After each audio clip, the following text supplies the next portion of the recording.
मित्रांनो नमस्कार. GTC ब्रोकरमध्ये आयनर डिपॉझिट कसं करायचं बघा. खूप सोपी पद्धत आहे. तुम्ही लॉग इन करायचं आहे, तुमचा ईमेल आय डी टाकायचा आहे, तुमचा पासवर्ड टाकायचा आहे आणि इथं बघा, इथं लेफ्टला असं साईड स्क्रोल आहे, तो साईड कंप्लीट करायची, लेफ्ट टू राईट असं वळायचं आहे आणि इथं साइन इन करायचं आहे. साइन इन केल्यानंतर तुमचं अकाउंट ओपन होतं आहे. तुमचं अकाउंट ओपन केल्यानंतर फर्स्ट डिपॉझिट, इथं फर्स्ट डिपॉझिटवर जायचं. तुमचं व्हेरीफाईड असेल तर तुमचं Aadhaar card, front photo, back photo आणि ॲड्रेस फोटो तुमचं व्हेरीफाय असेल तरच तुमचं डिपॉझिट होणार. कारण का इंटरनॅशनल जे लिगली ब्रोकर आहेत ते व्हेरीफाईड झाल्याशिवाय तुमचं डिपॉझिट करून घेत नाहीत. ओके, हे सगळ्यांनी लक्षात घ्या. आणि लगेच तुम्हाला डिपॉझिट पण होते आणि विड्रॉल पण होते.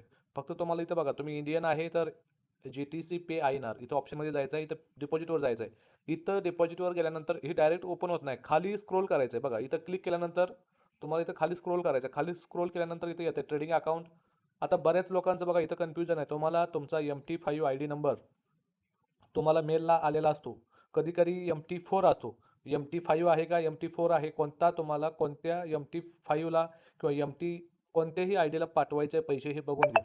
बरेच लोक एका MT5चा ID नंबर माहीत नसतो, इथं डायरेक्ट डिपॉझिट करतात आणि दुसरीकडे डिपॉझिट केलेलं असतं. त्यामुळे तुम्हाला कोणत्या आय डीवर, कोणत्या ट्रेडिंग आय डीवर डिपॉझिट करायचं हे चॉईस करा. आता मी चॉईस केलं इथं.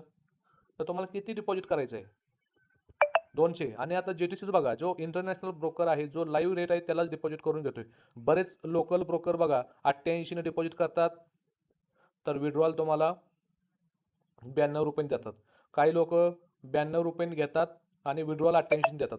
म्हणजे काही लोक 88 डिपॉझिट करतात आणि 86 विड्रॉल देतात.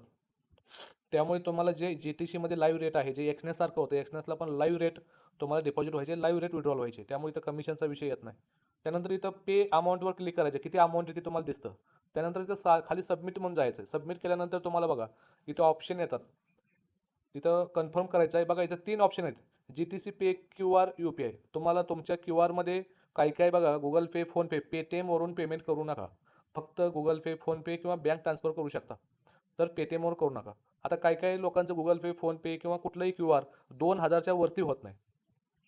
त्यामुळे हे तिन्ही ऑप्शन आहेत. इथं तुम्ही 100 पासून 1 लाखापर्यंत डिपॉझिट करू शकताय. दुसरा पण ऑप्शन आहे एक्सलिंक, ह्याच्यावर पण तुम्ही डिपॉझिट करू शकता आहे ना. तिथं बघा तुम्ही. आणि ज्यावेळेला तुम्ही डिपॉझिट करताय, तुमचं ते पेमेंटचा स्क्रीनशॉट काढून ठेवा, त्याचा UTRचा पण स्क्रीनशॉट काढून ठेवा. आता समजा मी थर्ड पेवर गेलो, आता सोपी पद्धत चालू आहे GTC मध्ये. थर्ड ऑप्शनवर जावा, इथं सबमिट करा. इथं सबमिट केल्यानंतर बघा तुम्हाला काय काय ऑप्शन येतो बघा. खूप सोपी पद्धत आहे डिपॉझिट करायची. त्यानंतर तुम्हाला इथं IMPS करायचं आहे का UPI करायचं आहे. तुम्ही UPI करायचं असेल, तुमच्या गुगल पे, फोनपेला तुम्हाला करू शकताय. ओके, आता UPI केलं मी, UPIच करा. शक्यतो तुमचं नाव टाकायचं, क्लायंट नेम मी राम टाकलं आणि इथं तुम्हाला कन्फर्म केलं. कन्फर्म केल्यानंतर तुम्हाला इथं UPI, इथं QR कोड पण येतो आणि तुम्ही UPI पण येतं. ह्या QR कोडवर पण तुम्ही पैसे टाकू शकता आणि UPI. आता UPI हा कॉपी करा आणि तुमच्या गुगल पे, फोनपेमध्ये जाऊन तिथं वरती कॉपी केलेलं पेस्ट करा. तिथं तुम्हाला हे नाव येतं, कोणत्या नावाने पेमेंट करायचं आहे. आणि तिथं ही अमाऊंट जी आहे 17,632.6.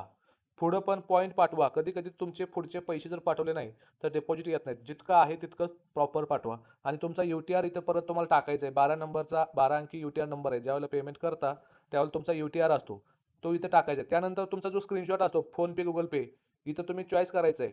इथं तुम्हाला काय करायचं आहे, फोनपे, इथं तुम्हाला फोटो ॲड करायचे. तुमचा लक्षात घ्या, बरेच लोक काय करतात, UTR टाकतात आणि तुम्ही जे पेमेंट केलेलं प्रूफ काहीच पाठवत नाहीत. त्यामुळे कधी कधी पेमेंट येत नाही. मग इथं तुम्ही खाली पेमेंट कंप्लीट करा. ज्यावेळेला तुम्ही तुमचं स्क्रीनशॉट कंप्लीट करताय आणि ते एक 2-3 मिनिटं थांबा. सक्सेसफुली म्हटलं की तुम्ही तुमच्या ट्रेडिंग म्हणजे MT5ला जाऊन चेक करा पेमेंट आले का. तर अशी खूप सोपी पद्धत आहे.